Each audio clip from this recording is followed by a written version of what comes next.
From Fox 8 Sports, this is the Overtime Podcast.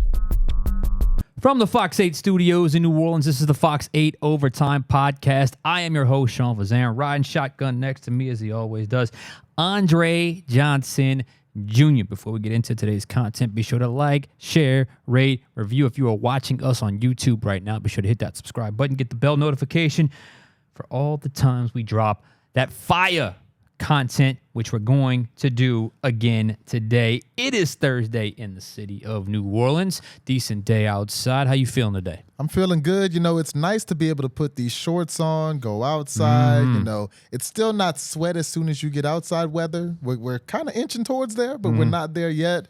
Minus the impending rain, I'm pretty good. Oh, that rain. Oh, please, just keep the window open for that little 3 or 4 hour period we have on Sunday to ride in the old Metairie Parade, because I'm in it. But we'll just kind of say our prayers for that. But that rain is coming at some point this weekend. But nonetheless, it has been an interesting week for us. It has been the start of free agency. We have kind of braced ourselves what could or could not be coming down the road here of the free agency legal tampering period into the new league year. Saints have made some moves. They made an interesting move today. It won't make a lot of headlines probably elsewhere around the NFL, but to me, it sends a pretty clear signal when they addressed the quarterback position. So I think that's a good place to start today. Absolutely. You know, we've been talking for weeks about the Saints bringing in a veteran quarterback, and today they did that, signing Nathan Peterman, who's been in the league for 6 seasons, racked up 712 yards over those 6 seasons, 4 passing touchdowns to 13 interceptions. He's the architect of the infamous 5 interception first half in Buffalo. Now he's a New Orleans Saints. Played for Buffalo, played a little bit with Derek Carr with the Raiders.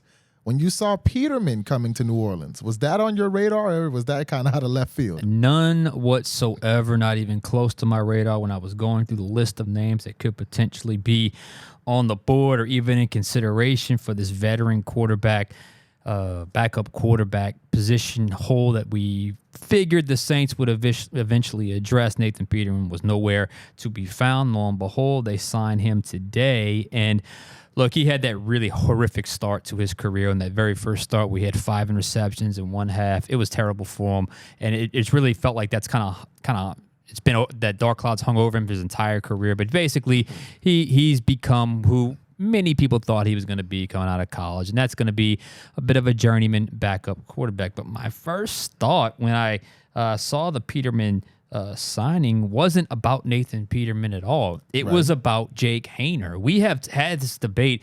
You can go back and check a few pods ago where we had the nice headline that said, "Is Jake Haener ready to be the number 2 quarterback?" And we have always said, yes, he can be that quarterback as long as he gets that job through a genuine competition. Now, I'm starting to think the Saints had him even higher up in terms of the way they viewed him, in terms of what they felt like they could get out of him in year 2, that he could be the number 2. In fact, I'm not even sure.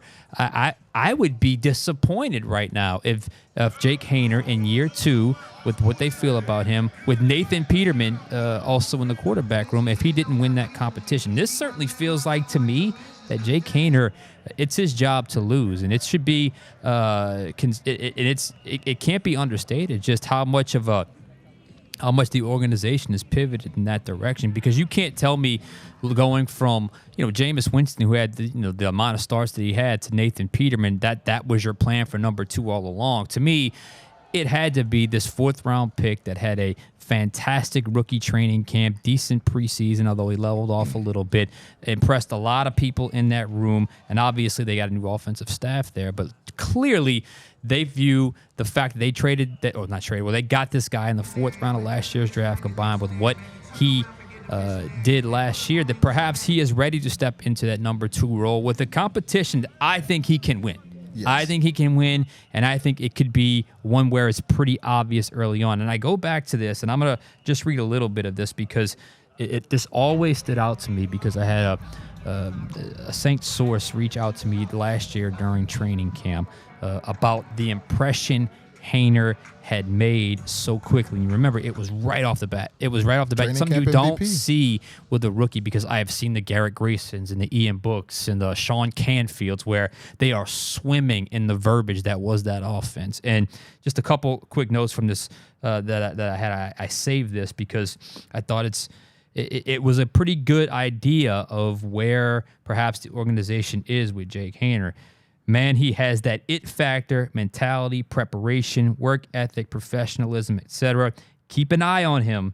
I don't know how long before it comes to fruition, but I'm saying at some point it does. That's how high they had him within the first couple of weeks at training camp. So I'm looking at the Nathan Peterman signing as, okay, that's a veteran body, but I am expecting Jake Haener to be the number 2 quarterback for the New Orleans Saints in 2024. I agree with you simply because I'm trying to believe that there's a method to the madness. And on the surface, this certainly seems pretty mad because Nathan Peterman is a guy who's been one of the worst quarterbacks in recent history that we've seen in the league. And you mentioned it, maybe it stems from that bad first start, but that's what it's been. So to me, this all does revolve around Jake Haener. I don't think you're drafting a 4th quarterback because you still got Taysom in there who's a bit of a quarterback hybrid. So that's 4 guys who can play quarterback in the locker room. I think this confirms you're not drafting another one.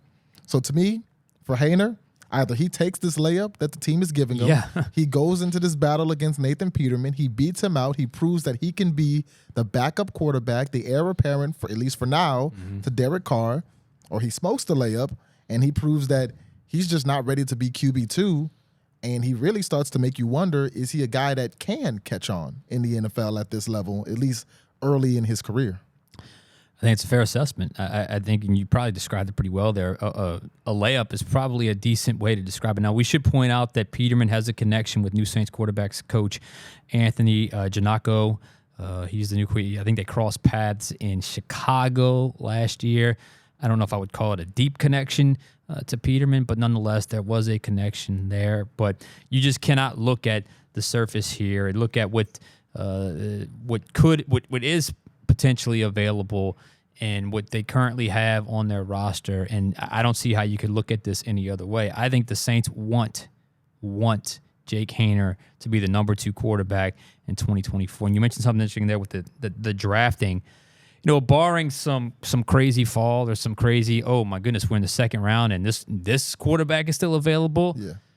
I think you're right with that. So I think it's a very unique, I wouldn't say unique, it's a very interesting development because honestly, I was expecting one of these guys that, we mentioned Joe Flacco yesterday, who's got a storied career and now he's in backup mode. He signs with the Colts, but someone of that magnitude with that kind of resume, just for no other reason than you got an experienced guy behind Derek Carr should something happen. And that's what they've had for the last pretty much 4 years, obviously, with Jameis Winston, when he was the backup / starter. So, and then obviously with Andy Dalton, and they obviously switch roles. So perhaps this is a sign that they're going in a different direction. And look, I'm not mad about it. I mean, you draft a 4th round pick. It's not unreasonable to think a 4th round pick can't develop into a number 2 quarterback in the NFL. And he's a guy that I know they've liked. And perhaps this is the start of him cementing his role as Saints backup quarterback. Absolutely. And I've mentioned it on here before. I'll say it again.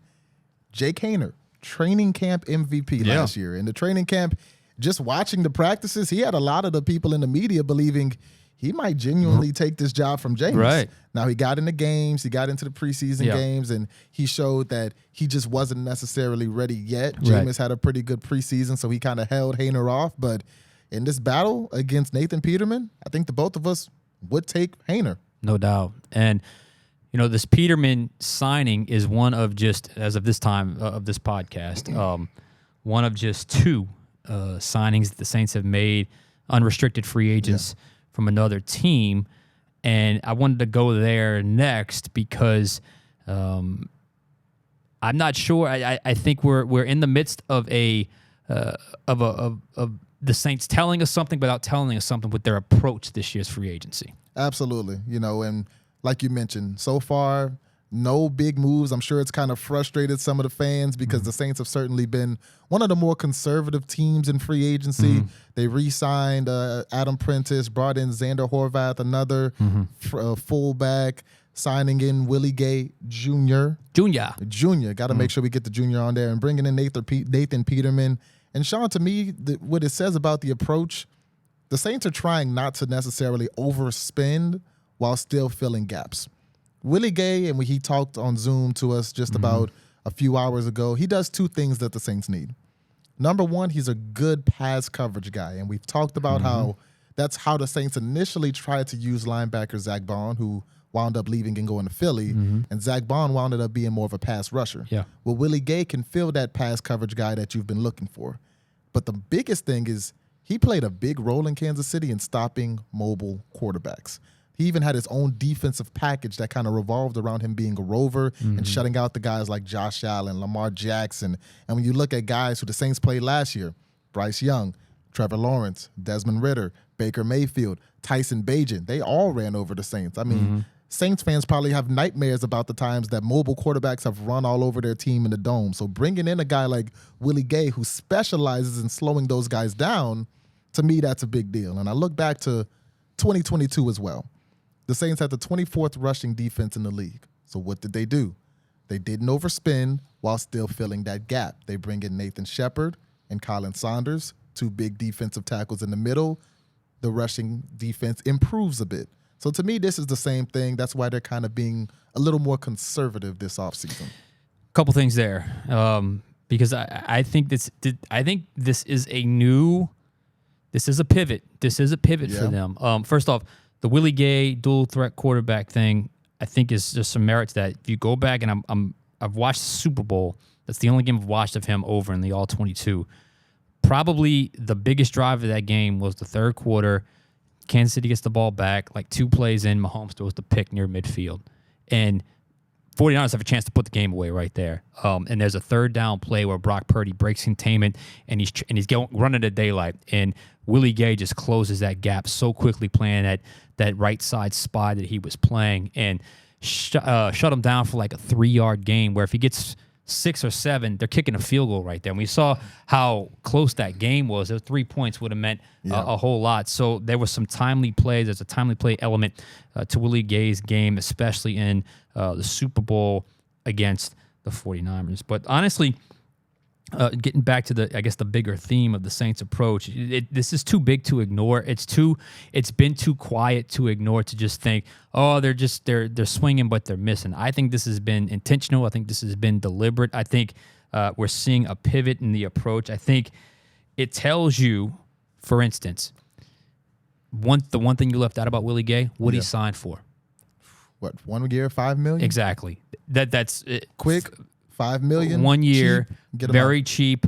It tells me that right now, this offseason, the Saints have made it a priority to get their finances in order, that their finances were important, and they were going to do a little bit more in terms of paying things off, which is something we suggested they should do, considering the bonus that they got with the salary cap increase, and considering the all-in, all-the-time, uber-aggressive ways of approaching everything.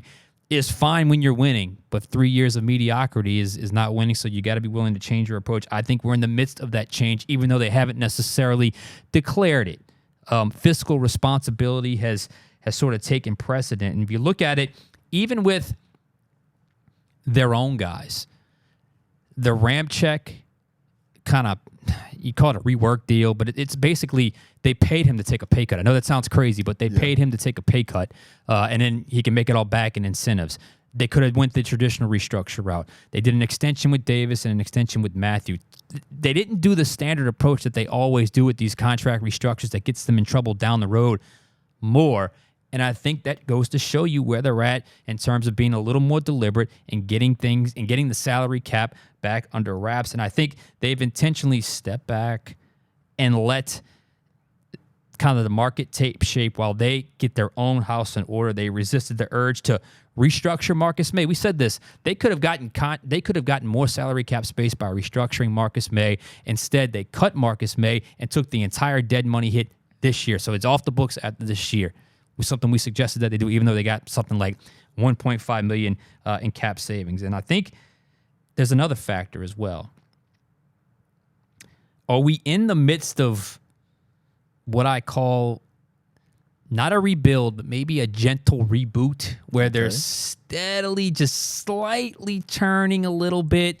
And it's not huge changes, but it's just a little bit of a tweak in thinking that perhaps it just goes to show you that they're just moving in a different direction. I think there's also something as well, football-wise. When you talk about the fact that they haven't really got heavily involved in free agent players. Now, look, they're going to sign more free agents. We know that. In fact, it could happen tonight.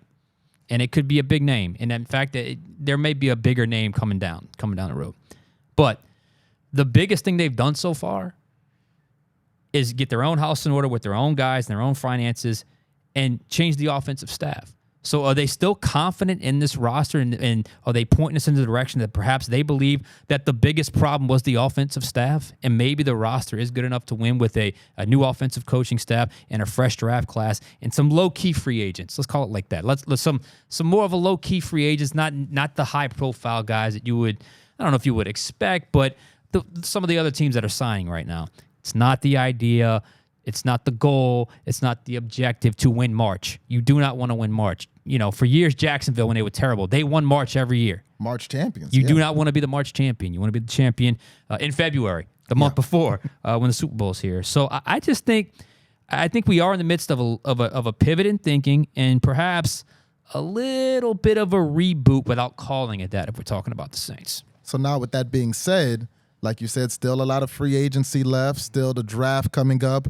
Where do you think that this team goes from here? Look, as much as, I just spent time kind of talking about this, they cannot ignore the line of scrimmage. You can't ignore the holes on the line of scrimmage. I still don't know who you pencil in at both spots on the left side of the offensive line. They still have a glaring need at defensive end. We did a whole pod on wide receivers. I went back and checked the roster.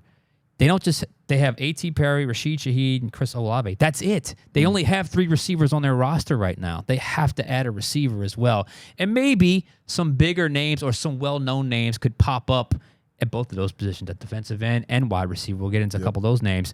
And I still think you've got to add 1 or 2 offensive linemen just for the sake of, that's your biggest need. You cannot run it back with the exact same offensive line from a season ago. So I think Chase Young's coming to visit.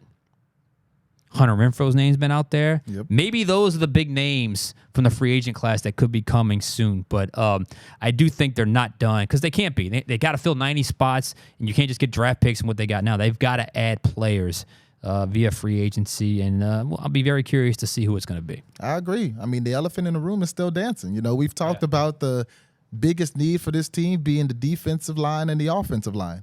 They haven't signed anybody on the defensive line or the offensive line. Mm-hmm. Obviously, you've got the draft coming up. Mm-hmm. You imagine they'll heavily invest in those positions come April. But right now, you signed Colin Saunders last year. Colin Saunders was a force on that defensive line. He didn't necessarily put up eye-popping numbers, but he was a consistent presence. He was available, great locker room guy, helped stuff to run. I think there are guys like that out there right now in the free agency. You mentioned Willie Gay, 1 year, $5 million. Maybe veteran guys you can bring in for short-term, low-money deals that can potentially give you that consistency, make an impact now. Like you said, on the left side of the offensive line. On the defensive line, you're still looking for a pass rusher opposite of Cam Jordan. Chase Young would be the dream pick for that if you can get him to come here. I heard he's going to Carolina as well, some steam picking up there. I don't know why anybody would want to go to Carolina, but, hey. But didn't they sign at the end today?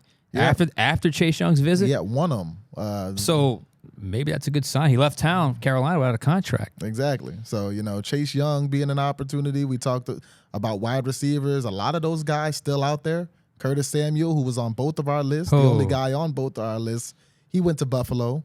But as of this taping, I believe DJ Chark's still out there, a guy we talked about. Tyler Boyd. Tyler Boyd's still out there. Hunter Renfro out there. I think that's gonna that could probably start heating up soon. Just the even if there's no like real tangible thing of them potentially signing him, I think the talk of that happening, if it hadn't already, is probably going to heat up over here over the next few hours and days here. Absolutely. I agree. A lot of guys still out there, a lot of guys who fit what the Saints are looking for, who can plug in needs. So like I said, this is where things start to get fun again in the NFL schedule, and I'm looking forward to seeing who they bring in. Yeah, it's been a very unique stretch because we're what 4 days in, and even they don't always sign. I mean, in fact, other than Derek Carr, they don't always just go crazy with signing free agents from other teams. It's always been a little bit more of a second wave kind of middle class approach. But even with that approach in years past, by the fourth day you'd have more than just two unrestricted guys. With one of them was a backup quarterback that will probably end up being a third string quarterback. I mean, so this has been even slow by their own sort of reputation, and I think it's more than just them being slow. I think it's them saying something that they're pivoting in a little bit of a different direction in terms of how they wanted to go about this free agency. Anyway, that's going to probably wrap things up for us today. You have anything else for us? Remember, send in those questions. If you have the Final Play app, go to the Final Word feature. You can send us questions. We'll use them on TV. We'll use them here on the podcast. We are open to any questions and comments. Speaking of comments, comment under the video. Believe me, we read them. We read them. Sometimes you'll get a comment back, start a little conversation under the video. It's fun. Let's have some fun. And remember, like, share, rate, review, subscribe, all that good stuff. You get the bell notification, and we'll just keep putting out that Saints content that I know you guys enjoy.